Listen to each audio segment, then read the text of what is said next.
Well, we human beings have a strange kind of requirement. When we come into the body as a little child, we have to design an operating system for our whole lives. And we have no qualifications whatsoever for developing an operating system. We have to write the programs about how we're going to be, how we're going to relate to people, how we're going to think about our talents or our abilities, how we're going to think about the world. And we have no training whatsoever to do that.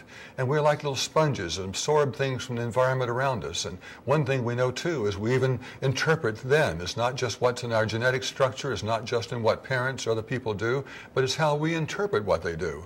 And that's another component that's just as powerful in our development.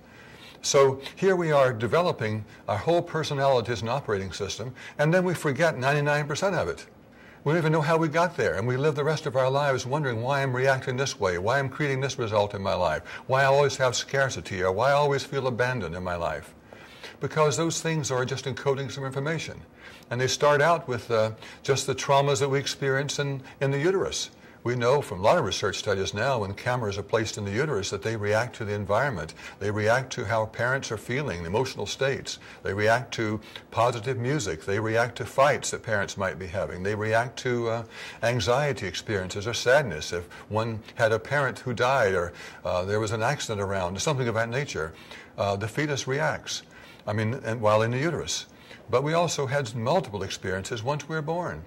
All those have encodings of information in our limbic system, our survival brain. And then as we begin to have language, we begin to draw conclusions about things.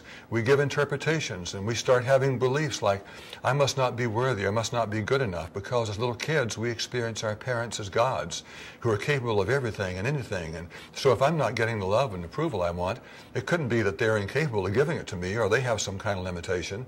We take it must be my problem then. I must be insufficient. I must be unworthy.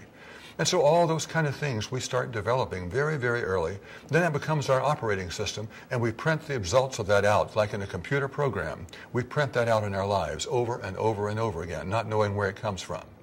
The good news now is there are methods that we can have for ascertaining exactly where those traumas are, not necessarily what they are, because it's just encoding some information.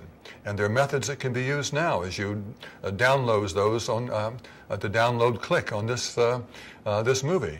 And you can find out exactly how to go to those places, identify where those traumas are, techniques you can use, and those can be cleared, much like pressing a delete button on your computer.